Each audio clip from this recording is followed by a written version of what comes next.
Carrig is a young shapeshifter who lives with his family in the mountains. Although he is capable of taking on human form, the boy lives as a cougar and is forbidden from interacting with humans. However, over time, his desire to get to know humans more closely grew, so the boy decided to leave his family of origin and was adopted by a human family. One day, while having breakfast with his adoptive parents and siblings, Carrig sees a news story in the newspaper about animal attacks and discovers that several accidents involving different species have been happening lately. That morning, after saying goodbye to Marlin and Donald, the boy gets in the car with his adoptive mother, and Melody insists on accompanying them on the trip to Carrig's new school. Throughout the journey, the boy realizes that he is being followed by two crows and wonders if they are also shapeshifters. At dusk, the family decides to stop at a hotel to rest after a long trip, and the crows remain on their tail. During the night, Carrig hears a noise coming from outside and walks to the window in an attempt to understand what is happening. At that moment, he sees a pack of wolves running toward an alley, and suddenly the lights in the neighboring building go out. In the morning, the family returns to the road and, a few hours later, finally arrives at Clearwater High. Upon getting out of the car, Carrig's suspicions are confirmed, and he discovers that the crows that were following his vehicle are students from that school. At that moment, Lissa Clearwater, the school principal, appears to greet him and, after welcoming him, asks how the boy was found by Anna Ralston. According to the woman, Carrig's biological parents were never found. A few years ago, while working as a social worker, Anna received a call to rescue the boy. However, seeing him frightened and suspicious of everyone around him, she decided to adopt him and convinced her husband to welcome Carrig into their home. When the boy was about to start high school, Anna received an invitation to enroll him at Clearwater High and thought it would be a good opportunity for him to make new friends, as he had always felt very lonely and out of place in the city where he lived. After answering all of Anna's questions, Lissa asks to speak with Carrig alone and soon reveals that she knows the secret the boy has been hiding for so many years. According to the principal, at that school, all members are shapeshifters, so the young man no longer needs to hide his transformations. Suddenly, the school alarm starts ringing and the principal leaves to check what is happening. At that moment, she discovers that Anna and Melody are walking around the campus and asks her assistant to help her take them away, as that area is restricted. Seeing all those animals of different species gathered together, Carrig is filled with joy, as he has never seen so many shapeshifters in one place before. While walking through the school hallways, Carrig meets Jeffrey and his pack. Immediately, the two young men establish an enmity, but James manages to arrive in time to stop the fight. After being introduced to the entire school, Anna says goodbye to her son, and as she and Melody walk back to the vehicle, Andrew Milling, the millionaire who finances the institution, arrives on campus. After saying goodbye to his family, Carrig is introduced to Andrew and reveals that he abandoned his life in the mountains to live with humans because he felt that something was missing that could not be fulfilled if he chose to live as a cougar forever. As soon as he arrives in his room, Carrig is introduced to the school rules, and as soon as the principal leaves, a squirrel appears at the window. At that moment, the boy opens the window and the rodent invades the space to introduce itself. According to Holly, she has been assigned to be his guide and takes him to his first shape-shifting class. Before beginning the transformations, Mr. Elwood reminds the young people that they are only allowed to use their powers during class and states that they must be very careful not to be seen by humans during the transformation process. As he has just arrived at school, Carrig is chosen to demonstrate his powers, but before he can reveal his animal form, Brandon transforms. The bison boy finds it very difficult to control his powers and, as a result, is unable to remain in his human form for very long. Seeing how easily his classmate transformed, Carrig feels insecure and decides to give up on the transformation, as he is completely disconnected from his animal form. However, with Lissa's help, Carrig manages to remember his past life, walking in the forest with his biological family, and then assumes his true form. The principal then orders everyone to transform, and Carrig realizes that he is in a school full of wolves. At that moment, Lissa states that, at that school, Carrig will learn to live with his human and animal sides, becoming a mediator between the two worlds. Hours later, while resting in his room, the young man receives a visit from Brandon and discovers that he will be his new roommate. Suddenly, Holly appears and says it's time to go to the cafeteria. After getting his food, Carrig meets Dorian, the boy who has the ability to transform into a cat. Before going to Clearwater High, Dorian lived as a pet for a human family and was caught red-handed opening a can of sardines. After demonstrating his animal form, Carrig began to be more respected by his classmates, but he also began to be feared by weaker animals. As a result, some students began to avoid him, as his mere presence represented a great threat. Since his animal form is a small hare, Bo tries to stay out of trouble, but ends up getting into trouble with Jeffrey. Seeing the defenseless boy in danger, Carrig confronts the boy to defend him and ends up getting into trouble. While the wolves try to intimidate the newcomer, James appears and, once again, manages to calm the situation down. That night, while dreaming of his family, Carrig is awakened by Brandon, who transforms in his sleep and accidentally destroys his own bed. According to him, this usually happens once or twice a week, and upon hearing this, Carrig realizes that the next few nights will not be as peaceful as he would like. The next day, during combat class, Berta and Brendan are chosen for a confrontation, but the bison decides to flee before the duel even begins. Despite being an extremely strong animal, Brandon declares himself a pacifist, so Carrig is chosen to take his place. When he realizes that the boy is unsure of his abilities, Andre decides to help him and asks him to inhale the scent of a small bag containing cougar urine. After transforming, the feline invades the battlefield and, despite being much smaller than Berta, establishes his dominance through strength. Next, Leroy and Dorian are invited to face each other, but upon smelling the foul odor emitted by his opponent, the cat flees the fight and hands over the victory on a silver platter. At the end of class, Andrew decides to talk to Carrig and offers to be his mentor. He then hands him the small bag of urine and tells him that he has a promising future. Jealous of seeing the school's sponsor giving Carrig more attention than all the other students, Jeffrey decides to challenge him to a duel against two wolves and says that if the boy wins, they will leave him alone. In the late afternoon, the young man accompanies his new friends to the treehouse and tells them that he will participate in a duel against the wolves. Upon hearing this, Brandon begins to worry about the possibility of his friend being expelled, but Carrig says he is tired of hearing taunts. When she realizes she won't be able to convince him not to participate in the fight, Holly says she will be there to support her friend, and Brandon says he can't wait for those wolves to be defeated. So, that night, the trio sneaks out of the dormitory, and Carrig sniffs the small bag before transforming. Upon arriving at the agreed location, Carrig asks who the wolves are that will face him, and then realizes he has been lured into a trap. Instead of fighting two wolves, the boy is surrounded by Jeffrey and his entire pack, but he still doesn't give up the fight. Despite being stronger than those wolves, Carrig ends up being attacked from behind, and all his opponents join forces to strike him. Seeing her friend in trouble, Holly pushes Brandon off the cliff so that the bison can go to his aid, and while his friend distracts the wolves, Carrig attacks. At that moment, Jeffrey and his pack have no choice but to retreat and accept defeat. The next morning, during class, James notices that some of his students are injured and orders them to go to the infirmary.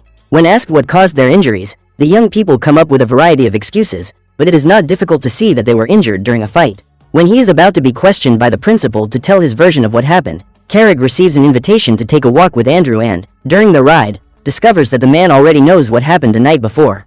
According to the millionaire, a true cougar should not need help to defeat those wolves, even though it was 4 against 1. Since he left his biological family at a very young age, Carrig didn't have time to learn how to hunt, so Andrew decides to teach him, as he wants the boy to become a true predator. After the outing, Andrew takes his pupil back to school and gets scolded by Lissa, who forbids him from giving preferential treatment to any student. The principal then goes to talk to Carrig and tells him that if he wants to stay at that school, he will have to follow the rules like everyone else, so he must never again engage in combat with other students outside of class hours. As soon as Lissa leaves, Holly and Brandon show up to ask what happened, and during the conversation, Carrig spots Lou walking toward the forest. The boy immediately decides to go after her, and they both find a group of teachers talking about the animal attacks that have been happening lately. They believe that the animals did not organize these attacks on their own, which means that shapeshifters are involved in this plan. The problem is that if humanity finds out what is happening, peaceful coexistence between the two species will become impossible. Therefore, Lissa and the other members of the Woodwalker Council need to devise a plan to prevent further attacks. As he walks back to school, Carrig says that when he spent the night in a neighboring town with his mother and sister, he saw 4 wolves attacking humans and comes to the conclusion that they were Jeffrey and his friends. The next day, as agreed, Andrew accompanies Carrig to the forest to teach him his first lesson. According to the man, the more often he transforms, the easier it will be for Carrig to control his 2 forms, and then the boy will be able to bring out the best in himself, both in human and animal form. Before starting the hunt, the cougar needs to define its prey and slowly move away to set up an ambush that will facilitate its success. After capturing the deer, they both share the meal and, hours later, walk back to school. During their conversation, Andrew mentions that he had a daughter who, if she were still alive, would be the same age as Carrig. That day, during recess, Lou notices that his friend has refused lunch and asks if he is not hungry. At that moment, Carrig reveals that he went hunting that morning with Andrew and caught his first prey. Upon hearing this, Lou gets up and leaves, as she remembers the day her mother was attacked by a cougar and has never been able to walk normally since. In an attempt to make amends with his friend, Carrig decides to go after her and follows her into the forest, but is unable to catch up with her.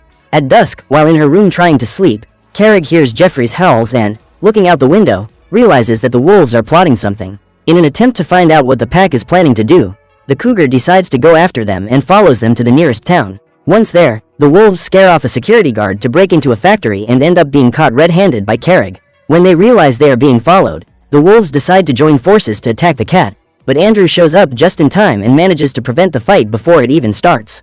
At that moment, he orders all the students to get in the car, and while the wolves are taken back to school, Carrig is invited for a private conversation. Upon discovering that his coach is the person responsible for all those attacks, the boy is disappointed and says he should never have trusted him. A few years ago, Andrew lost his wife and daughter, who were walking in the woods when they were eliminated by a hunter. Since then, the millionaire has harbored hatred for humans who, according to him, have dominated the world and subjugated animals, causing the mass extinction of countless species.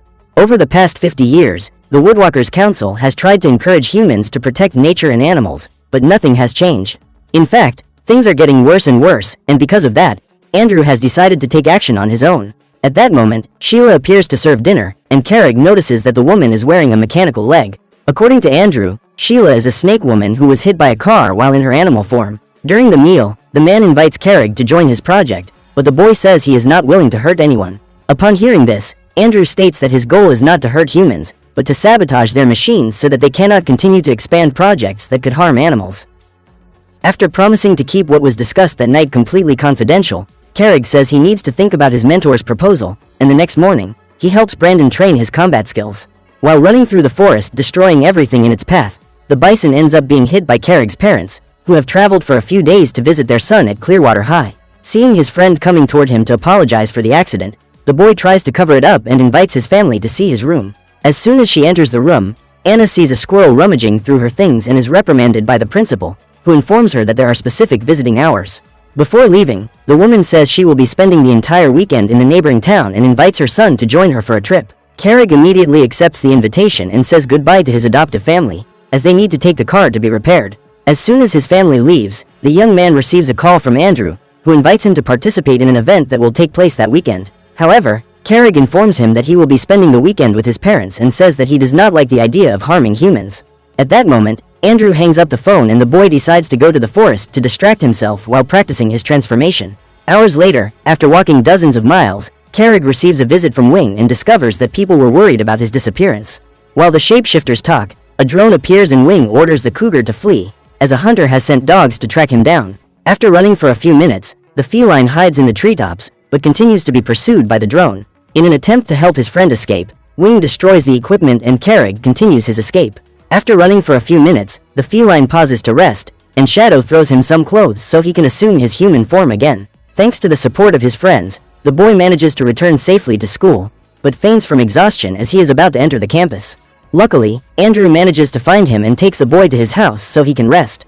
When he wakes up, Carrig tells his mentor what happened in the forest and begins to wonder if his biological family met the same fate as Andrew's daughter and wife. This thought causes such outrage in the boy that he decides to support the Millionaire's project and help him fight humans.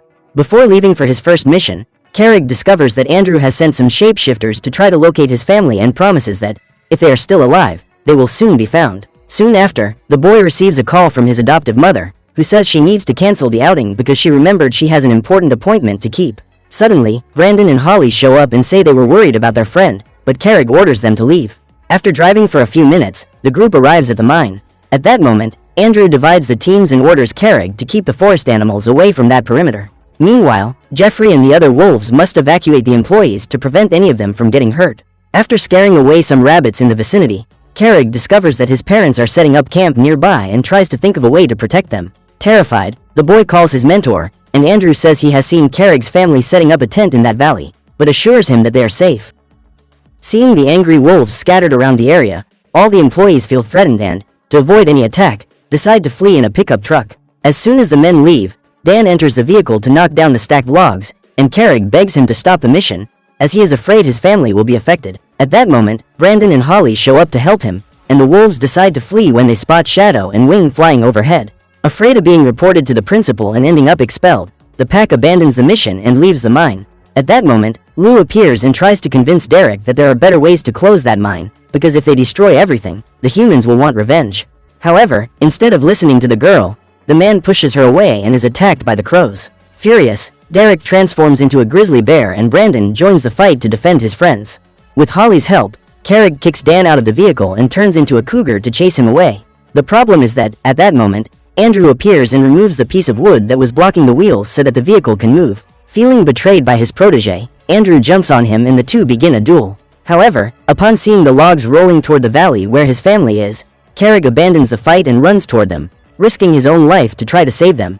When she hears the logs coming down the cliff, Anna orders everyone to hide, but Melody does not hear her mother's cries because she is wearing headphones. Seeing all that wood coming toward her, the girl starts screaming, but ends up being saved by Carrig. Desperate, Anna goes out to look for her daughter and is relieved to see Melody alive. The girl says that a cougar pushed her out of the danger zone, but Donald is convinced that his daughter is delirious. Minutes later, Lou and her friends find Carrick's body in the forest and despair at the thought that he may not have survived. When the cat opens his eyes, everyone is relieved, and Carrig rushes to check if his family is okay. Then Andrew appears and says he was walking with the boy nearby when he saw the accident. At that moment, the man calls a helicopter to take the family to the hospital, and everyone manages to leave unharmed. As soon as his parents leave safely, Carrig expresses his anger and says he will tell the principal who is really responsible for the attacks that have been happening. To prevent the boy from revealing his secret, Andrew tells him that he found his biological family walking in the mountains of Yellowstone, but will only reveal their exact location if Carrig promises not to tell anyone about what happened. Shortly after, Lissa shows up and Andrew says that Derek, his assistant, secretly planned an attack against humans.